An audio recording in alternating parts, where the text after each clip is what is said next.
Hey y'all, hope everyone's doing well today. In this video, I'd like to talk about the new season of Discovery Mode, well, kinda new, in Classic World of Warcraft. More specifically, I'd like to make an overview of the season itself, then I'd like to personally talk more in depth about my own opinion of it so far. As a preface, Phase 1 is the current content from this video this season up until February 8th, 2024. Hope y'all enjoy the video. I'd like to discuss some of my impressions on this addition to Classic WoW's arsenal of versions, which now includes Classic Era, Wrath of the Lich King Classic, Hardcore Classic, and now of course, Season of Discovery.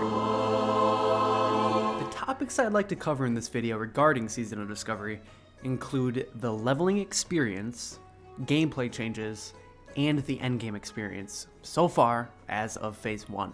To begin, the leveling experience in SOD has remained relatively similar to original Classic WoW, yet it's augmented with the new rune system, which is an innovative attempt at redesigning key class roles and abilities. I, like many other players, think this is a great update to the game. The addition of gameplay changes like runes, profession recipes with leatherworking, tailoring, and blacksmithing, which gives you the opportunity to create purple pieces, which helps out in raids, and it's honestly better than most of the early end level 1 to 60 gear in Classic in general. And even the waylaid supplies reputations, it puts Season of Discovery in its own court compared to any other version of Classic in the past. The rune system so far, honestly, it's been really fun to unlock through certain quest chains, specific mobs throughout zones, and I'm sure there's a ton of other means that I simply have not ironically discovered for myself yet. So far, I've been playing a warrior and hunter, and the runes I've unlocked have been incredibly useful in the leveling experience. For example, one of the first runes I unlocked for my warrior is called Victory Rush. You put it on your gauntlets, and it activates whenever you kill a mob that gives you experience or honor, and it heals you for 10% of your total health. Warriors have historically struggled with survivability in Classic WoW and other versions of WoW, and this rune ability gives the class a whole new range of opportunities when it comes to leveling and just simply not dying so fast. It also compelled me to find creative ways to use the rune to my advantage. Runes also redefine classes like the Warlock with the ability to tank, and even mages with the role of healing, which is really cool to see without the need for private servers. Speaking of private servers, did anyone else play on Molten WoW back in the day? I think it's called Warmade now, if it's even still online, but let me know in the comments.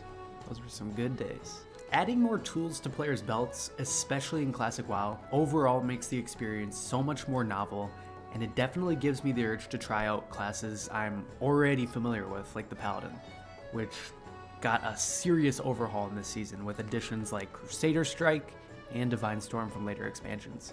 The level cap being only 25 also makes the leveling experience itself not the bulk of the experience, but a nice evened out progression that makes the endgame feel like an extension of the leveling experience rather than an end-all be-all. Having players all remain in the starting and intermediate zones throughout the entirety of Phase 1 also makes the world feel more tied together and close-knit in terms of leveling with others. It's also been interesting seeing Darnassus be the main hub of the first phase of the season, which usually got put on the sidelines in original Classic, despite its awesome purple-esque atmosphere. Having Darnassus be the main hub of this phase also ties in with the new Black Fathom Deeps raid, which is an overhauled 10-man raid of the Classic dungeon, as well as the World PvP event Nationvale, which are two of the fundamental pillars of Phase 1's endgame experience, not including professions, other dungeons, quest farming, etc. I also want to point out that at level 25, every quest gives significant gold rewards because they don't grant experience anymore, just like any max level in any other version of WoW. So it's been nice to be able to earn gold more efficiently at such a lower level compared to regular Classic WoW.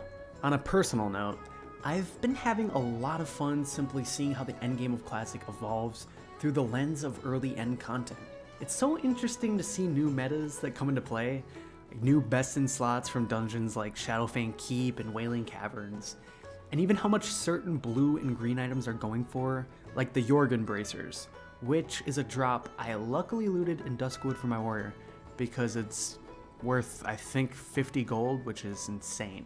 Of course, there will be toxicity because it is World of Warcraft after all. I see many players taking the Black Fathom Deeps raid as seriously as a mythic raid in retail, which I personally find kind of charming. No matter the setting or scope of the classic experience, players will be players, superseding the low stakes nature that the early portion of classic has to offer for us all, and it condenses into the frame of min-maxing and the cursed concept of meta that has evolved into our very perception of gaming through years of analytically picking apart a game based on data. Don't get me wrong, I have nothing wrong with this mentality of gaming, but I do feel that it's becoming difficult to stray away from this competitive mindset after years of playing into it.